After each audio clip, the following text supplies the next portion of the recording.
Hello and welcome. I'm Asuma Katauka and you're watching the World Report on NewsX World. Let's take a look at some of the headlines of this hour. US President Donald Trump has stated that the US attack on Iran is advancing ahead of schedule, but warned that the conflict could last longer than the initial estimate of about a month. Israeli Prime Minister Benjamin Netanyahu has stated that military action against Iran could continue for some time, but it won't last years. He also suggested that this campaign could pave the way for peace between Saudi Arabia and Israel. The Israeli military has reported that it shot down 2 unmanned drones that crossed into Israeli territory from Lebanon, part of rising cross-border tensions tied to the border Middle East conflict. US President Donald Trump took to Truth Social to criticize former Presidents Obama and Biden's nuclear deal with Iran, claiming it would have led to a nuclear weapon 3 years ago. This comes amid escalating Middle East tensions. Canadian Prime Minister Mark Carney arrives in Australia to strengthen relations between the two nations as global tensions rise, focusing on defense, trade, and critical minerals. Syrian President Ahmad al-Shara held a telephone conversation with Prime Minister of Pakistan Mohammad Shehbaz Sharif on the latest developments in the region, amid the recent escalation as the two sides jointly affirmed their commitment to develop Syrian-Pakistani relations amid heightened tensions in the region. Zimbabwe on Monday began releasing nearly 4,000 inmates who were granted presidential amnesty in the bid to ease overcrowding in prisons. The cabinet announced the amnesty in February on the same day to approve sweeping changes to the constitution as a plan to extend 83-year-old President Emmerson Mnangagwa's term till 2030. Sam Altman, CEO of OpenAI, confirmed that the company is collaborating with the U.S. Department of Defense to update their agreement, ensuring OpenAI services won't be used by intelligence agencies like the NSA.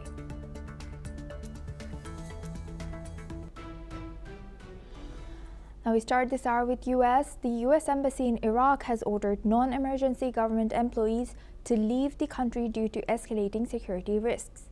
Now, we're taking breaking news from Iraq. The embassy has also issued a travel advisory urging staff to avoid using Baghdad's international airport because of safety concerns.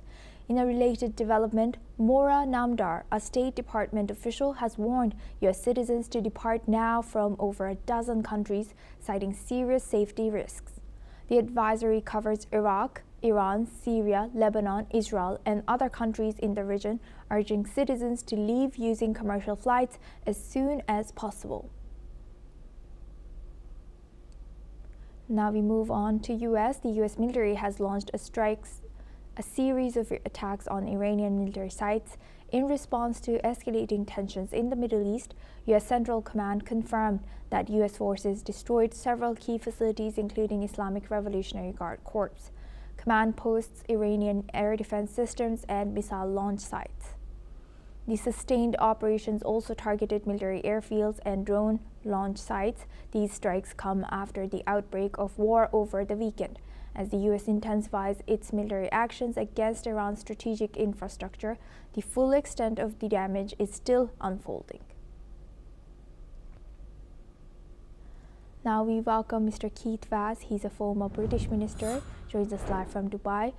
Thank you very much, Mr. Vaz, for joining us. I hope you're staying safe there. How's the situation like in Dubai? What are you seeing and what are you hearing?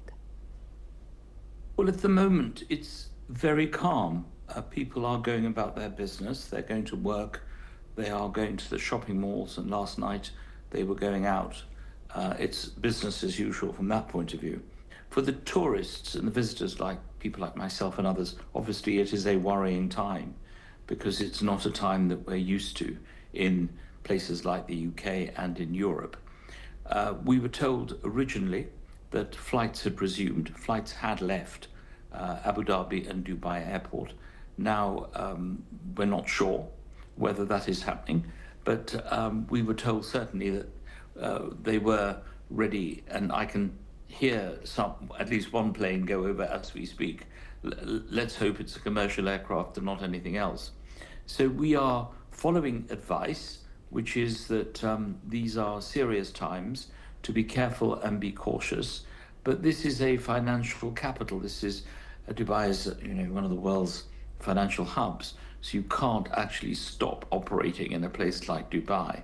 And certainly the UAE government wants to show a period of normality. The ruler was out in the Dubai shopping mall yesterday with his family to show that it was business as usual, because clearly they cannot afford, no country can afford to be seen to be a pariah, unable to welcome people, because that's the Dubai economy. The Dubai economy is built on tourism. Yes, indeed. Thank you for highlighting that, Mr. Vaz. I'd like to also welcome Ms. Daniela Bloom. She's an author and political commentator, joins us live from San Francisco. Thank you very much, Ms. Bloom, for joining us again. Good to see you. Now, how do you analyze it that the situation is escalating, of course, in the Middle East, and do you think that this can go on for the longer than the initial predictions or the plans by U.S. government, which was 3 to 4 weeks? How do you analyze this current spread or the situation? Well, obviously everything is still moving just as we speak. I see that the IDF is striking Tehran and Beirut. I don't think Trump likes to be in war. I think he is strategic and likes to win. This might not be as quick as the 12 days we had in June, but I do believe that they are going in with some sort of strategy, and they want to be successful, and there will be some growing pains. Unfortunately, there will be casualties, but I think that they will be as limited as possible, and I'm very encouraged by the unity in the Middle East. Former countries that would have a lot of conflict coming together, united against this regime, and I'm very hopeful for the outcome. Thank you very much, Ms. Bloom and Mr. Vaz, for joining us and sharing that insight. Please do stay with us as we come back to you. Now, moving on to Taiwan. Taiwan has expressed its support for the international community's efforts to help the Iranian people pursue freedom and democracy. Taiwan's foreign ministry has voiced hope that Iran's citizens will soon enjoy these rights, backing the U.S. and Israel in their efforts. Taiwan has also condemned Iran's recent missile and drone attacks in Qatar and the UAE and other Gulf nations. Let's listen in. 台湾作为国际民主社会的一员，我们支持国际社会协助伊朗人民追求自由民主的努力，希望伊朗人民也能早日享有自由民主与人权。外交部并谴责伊朗在近期所采取的无差别军事攻击。目前中东地区如阿拉伯联合大公国以及卡达等多国的领空关闭，所以滞留在当地的国人务必要提高警觉，并且耐心等候空域重启，同时也要遵守当地政府的安全指引。Now we welcome back Ms. Daniela Bloom. She's an author and political commentator. Thank you very much, Ms. Bloom, for staying with us. Now, we've seen Taiwan's leader comment and show support for the Iranian people and the Israel and US's efforts to change the regime. How do you think that, also yesterday we saw Ukrainian President Zelensky cite something similar? Or do you think that President Zelensky and Taiwan sees some similarity in or their own reflection in Iran? There will be a redistribution of power. It is not a coincidence that Venezuela's Maduro was targeted and taken out. Venezuela has been a source of oil for Iran. When you weaken Russia and China's abilities to get oil, that will impact other countries like Ukraine, like Taiwan, it is all interconnected. So a redistribution of power is very, very important. Thank you very much for sharing that, Ms. Bloom. Mr. Vaz, thank you for joining us again. What's your take on this? Do you think that, Ukrainian president, yesterday we saw his statements coming, now we're seeing Taiwan's leaders say this. Do you think they see their reflection on this, on the situation in Iran? Well, I think every country is going to think very carefully about what is happening. This is obviously a breach of international law when two countries, Israel and the United States, attack a third country, Iran. I think everyone accepts that. Even the President of the United States accepts that he did not go to the Security Council and get a resolution in support of this action. So we are now in uncharted territories where countries that are very big can in effect do what they want to other countries. And that's the problem about a lawless world.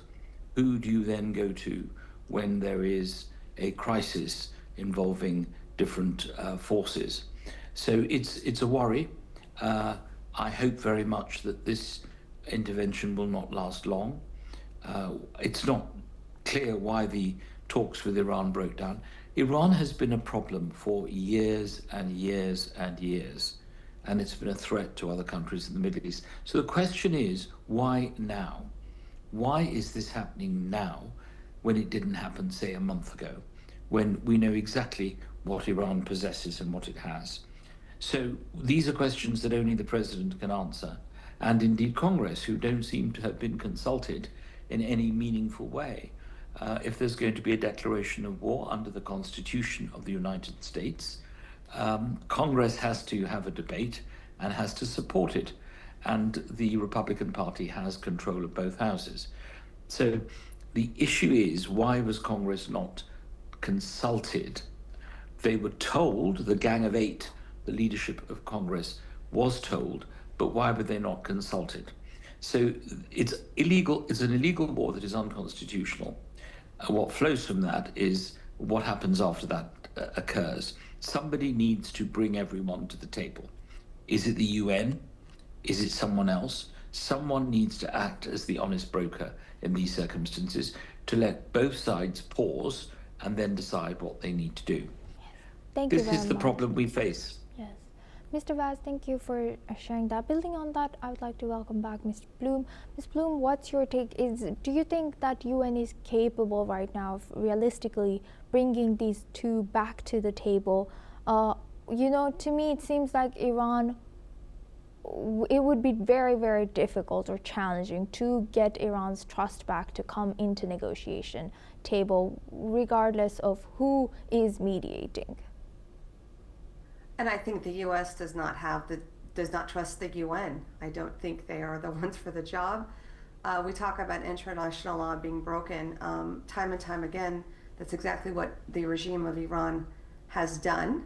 They signed a treaty saying that they would not have any nuclear weapons, and yet evidence, Steve Woodcock just came out and said there was tons and tons of verified evidence of nuclear weapons, even though they signed that they wouldn't.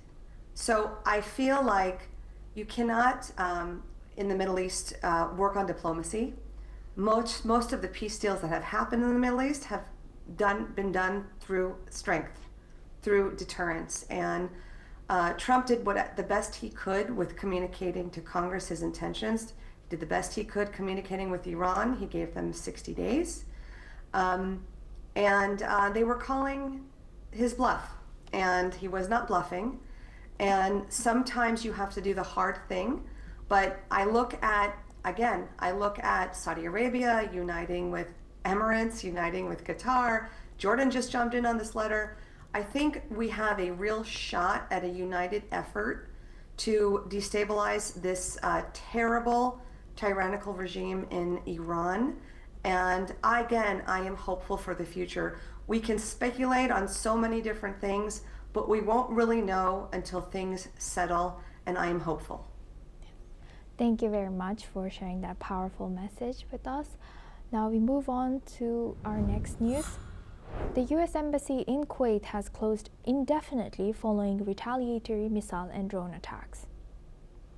Now we are taking breaking news coming in from Kuwait. The embassy's compound in the Bayan district was targeted early Monday amid growing regional tensions. The U.S. State Department has issued an urgent shelter-in-place order for all American citizens and personnel, citing the ongoing threat of missile and UAV strikes.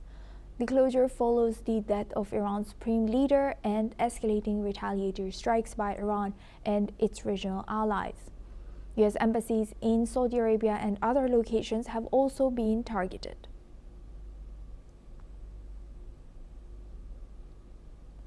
Now we move on to U.S. and China. U.S. and Chinese trade negotiators are set to meet in mid-March ahead of highly anticipated summit between U.S. President Donald Trump and Chinese President Xi Jinping. The meeting, which will take place in Paris, will focus on potential business deals, including Chinese commitments to purchase Boeing aircraft and U.S. soybeans. Talks are also expected to touch on the future of Trump's tariffs on fentanyl, Taiwan's situation, and the broader economic relationship between the two powers. Despite rising tensions in the Middle East, including the U.S. military operation in Iran, plans for the leaders' meeting remain on track.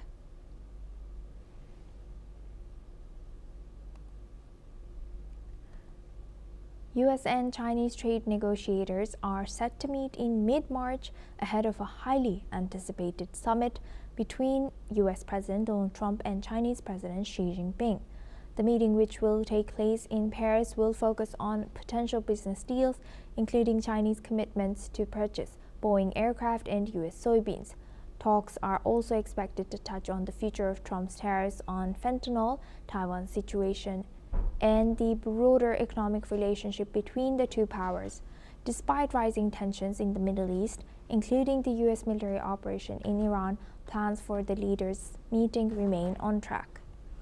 U.S. and Chinese trade negotiators are set to meet in mid-March ahead of a highly anticipated summit between U.S. President Donald Trump and Chinese President Xi Jinping. The meeting, which will take place in Paris, will focus on potential business deals, including Chinese commitments to purchase Boeing aircraft and U.S. soybeans. Talks are also expected to touch on the future of Trump's tariffs on fentanyl, Taiwan's situation, and the broader economic relationship between the two powers. Despite rising tensions in the Middle East, including the U.S. military operation in Iran, plans for the leaders' meeting remain on track. U.S. and Chinese trade negotiators are set to meet in mid-March ahead of a highly anticipated summit between U.S. President Donald Trump and Chinese President Xi Jinping. The meeting, which will take place in Paris, will focus on potential business deals. Now we welcome back Mr. Keith Vaz. He's a former British minister, joins us live from Dubai. Thank you very much, Mr. Vaz, for joining us again. Now, looking at U.S. and China, how do you analyze, their relationship right now? Do you think that China is, they are going to also discuss what's going on in the Middle East? I think the relationship is pretty bad at the moment, and anything that can bring these two sides together is very good. One of the things that one should notice about Donald Trump is that he admires strong men, not necessarily strong leaders, but strong men. And President Xi Jinping is regarded as a strong man. Obviously, you have to be if you're the president of China. And therefore, a meeting between the two of them, I think, will be important. It is highly anticipated, and it will allow these two men to look into each other's eyes and work out exactly what they intend to do. The Chinese have issued a statement today, I understand, condemning what is happening in Iran. Iran provides 10% of all their oil, and therefore it is important for them that that supply is maintained. So there are implications everywhere. That's why it's called the Middle East, because the slightest issue here reverberates around the world. It affects the cost of your petrol when you go to the petrol station in New Delhi and try to fill up. That will go up. The cost of living will go up. The loss to airlines is around about £65 million a day. All this stuff matters economically, and the Chinese, if anything, rather like the Americans, are interested in commerce, and they are interested in ensuring that the economy works. So it is good that they're going to meet. It's important that they re-establish relations, and I hope that that's going to be done as quickly as possible. Yes. And how do you think that U.S. sees China as an ally of Iran? Well, anyone who isn't an ally of the United States is automatically branded an ally of Iran. If you were getting 10% of your oil from one particular country and that country's oil supply is being attacked, then obviously you have to protect your sources of oil. Where are we going to buy our oil from in the future? That's the issue. And I don't think that they're natural allies, if you like, because Iran is an Islamic state. China is not an Islamic state. And therefore, I don't think it has very much in common on those grounds. What it has in common is economic interests. So if your life supply is being cut off, you have to deal with the country that you are dealing with. That is why it's exceptionally important to get these things done. Yes, thank you very much, Mr. I am very fearful yes. of the situation. We're sitting here in this hotel in Dubai. We've just heard a whole lot of planes go over.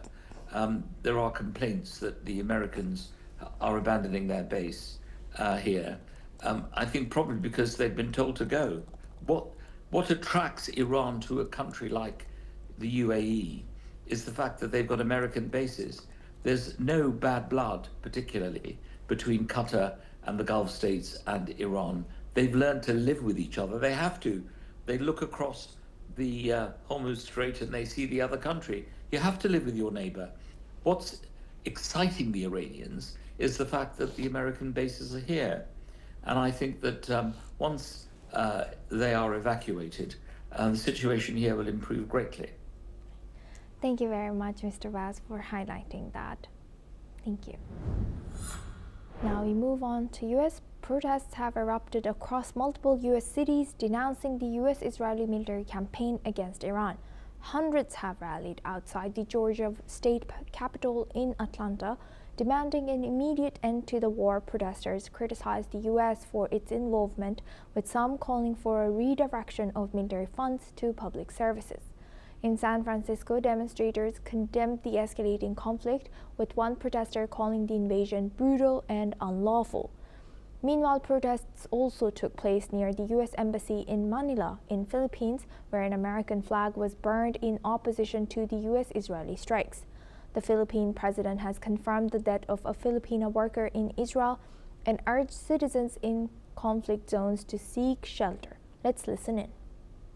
The United States doesn't have the moral authority to determine, the democracy of any country. And actually, when we want to, talk about the U.S. role in Middle East, it's not to bring democracy or peace or freedom, but it's to exploit the people, exploit the land, and exploit the resources. So we oppose war with Iran, and we, want to, stand in solidarity with the majority of Americans who, of course, oppose this war. Ever since I was a kid, the U.S. has been at war for whatever reason, and they always give us these excuses that we later find out are just completely made up. And this is clearly just the same playbook of weapons of mass destruction from the other wars in the Middle East. And it's the same kind of thing, and it's not for us, it's not for the Iranians, it's for Israel, and it's for the billionaires that profit off of this whole situation. So.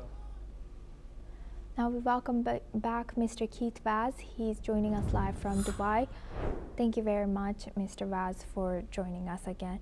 What do you think about the opposition that's a voice also, of course, not just growing, but affecting, or we are seeing the surge around the world of that? And what do you think President Trump will have to say to justify his actions? Well, the American people voted for Donald Trump. He is the elected leader, and therefore, when he takes action because he has a mandate. We have to be different from those countries that don't elect our leaders. We may not agree with them, and I think those people who've just spoken do not agree with Donald Trump. But the fact is, he's the elected leader of the United States. What matters in the United States is the issue of how do you keep your leaders in check, and that is through Congress. but Congress has not made a particular noise about this at this minute, and neither have any other elected officials, though the governors of individual states have. It's very partisan over there. Anything Donald Trump does, the Democrats disagree with. Anything Joe Biden did, the Republicans disagree with. So this will go on forever. That's the nature of democracy. The issue for the American people is they elected a president who was going to put America first. And therefore, I think that by nature, I agree with Daniela Bloom when she spoke. I don't think that Donald Trump wants war. However, the effect of it is that that's exactly what has happened. They are, I'm afraid, perpetrating this war, and there will be lives lost, Iranian lives and American lives and lives of people who live in the Gulf states. Nobody wants this war, really, honestly, except two countries. Well, one country in particular, Israel, because Israel fears for its security.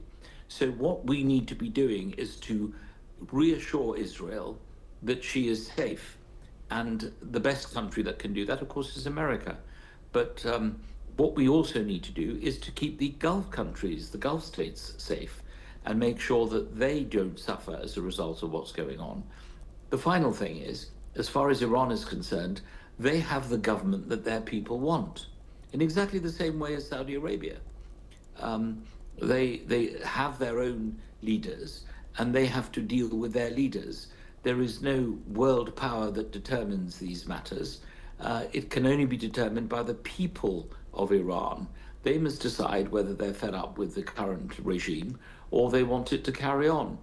But whatever happens, I think there has to be respect for sovereignty. And the other issue is, I think the people here where I am at the moment in the UAE are worried. They're going about their business, but the number of cars on the streets in Dubai, anyone who's been to Dubai will know traffic is a big problem. It's quite easy to get around because people are staying at home. People are worried. And therefore, it's important that this is brought to a conclusion swiftly. The question is, who is the honest broker in all this? Who is going to bring the sides together? And I think Saudi Arabia has a big, big role to play in this, because although the American bases have been attacked, the Saudi Arabian people have not been attacked. What's happened in Dubai is, as the drones go over towards the American airbase, the UAE authorities launch attacks on the missiles themselves. And when they come down, they fall on places like the Palm, the Fairmont Hotel, and other places of that kind. So this is a moving story. It is literally breaking news because it changes every minute. For example, we were told this morning that we could board a flight tomorrow. We're now being told that flights are being cancelled. Nobody knows what's going on. So it is essential that there should be some kind of closure on this. And that best happens when people stop bombing other people and countries are left to determine their own futures. Thank you very much for sharing that deep insight with us and staying with us throughout, Mr. Raz. Thank you. Now we have a breaking news coming in from Lebanon. Lebanese Hezbollah has claimed responsibility for targeting 3 Israeli military bases in retaliation for Israeli airstrikes on its strongholds in Lebanon, including the southern Beirut suburbs. In a series of statements, the Iran-backed group has said it used drones to strike the Ramat David and Meron bases in northern Israel.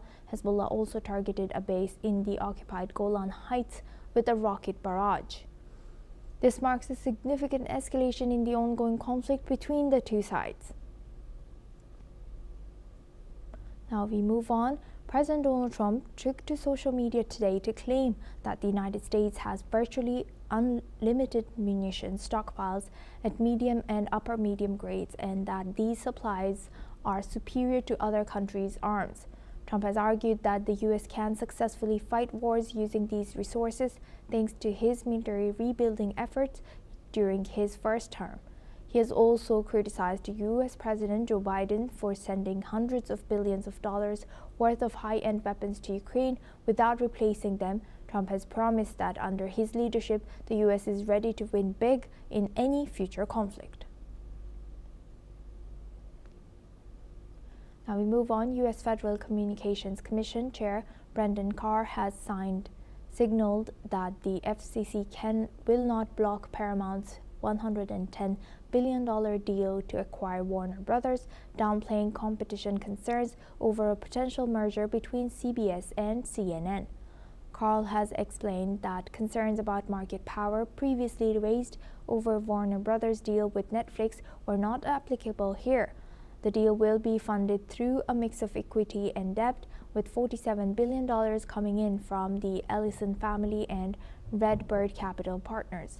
While lawmakers worry the merger could reduce consumer choices, Carr believes the industry competition remains strong and is considering regulatory changes to encourage investment in growth in broadcasting. That's all we have time for. Keep watching NewsX World for more news updates from around the world.